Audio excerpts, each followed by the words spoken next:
laboratory without anybody knowing. And I said, what is it? And he said, it's called DMT. And I said, it's a psychedelic drug, right? And he said, right. And I said, how long does it last? And he said, 3 minutes. And I said, no problem, bring it on. Because after all, I had been assaulted by Life magazine on the subject of LSD, and I had gotten that under my belt, and I was by now relatively sophisticated about cannabis. I figured there were probably no more frontiers to cross. And so we sat down then and there and did it. And about 15 seconds after toking up on this stuff, I found myself plunged into an elf nest somewhere on the other side of the universe. And I opened my eyes and my friend said, so what do you think? And I was stunned. I've never actually seen it hit anybody quite as hard as it hit me. For about 15 minutes, all I could say was, I can't believe it. I can't believe it. I can't believe it. I can't believe that. I can't believe that. You call that a drug? You must be nuts. Drugs don't do that. I mean, drugs speed you up, slow you down, make you fall down, stuff like that. This is no drug. It's magic. It masquerades as a drug. It's a doorway into another world. I kept having the image of Aladdin's lamp, my favorite fairies, for life. I mean, I said, this I must understand. Not only did my mother not tell me and my father not tell me, but Aldous Huxley never told me, and neither did John of the Cross, and neither did Meister Eckhart. All those people were apparently flying at a lower altitude than I, 19-year-old brat in ratty rented room, have been able to achieve in the last 15 minutes. And so then I began to look for this, or for some trace of it, in the history of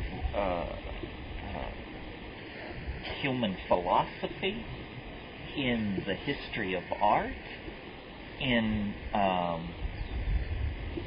ethnography, everywhere, and I really didn't find it.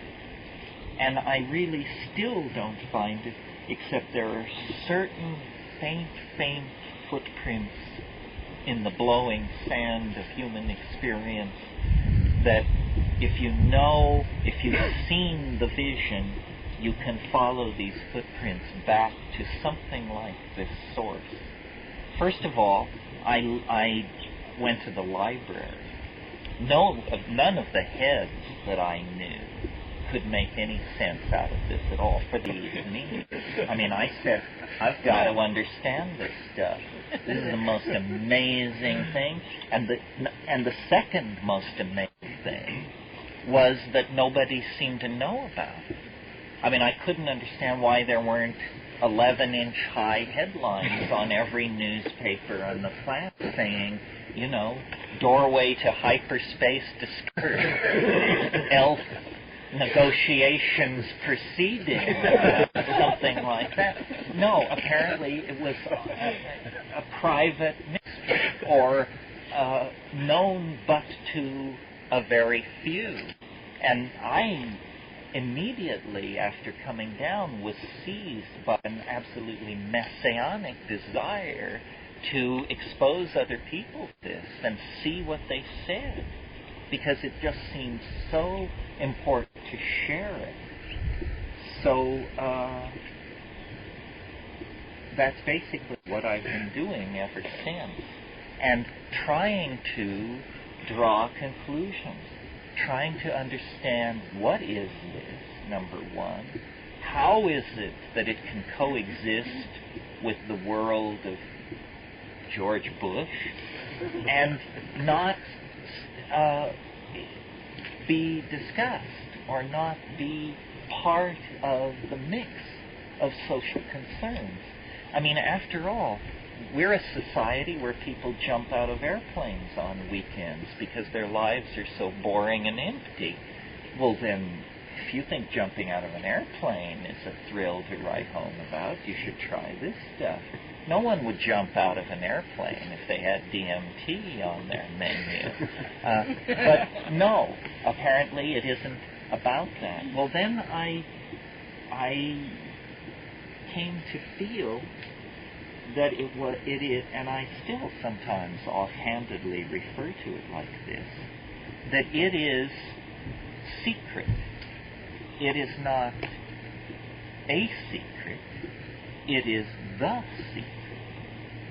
There is a secret, and this is it.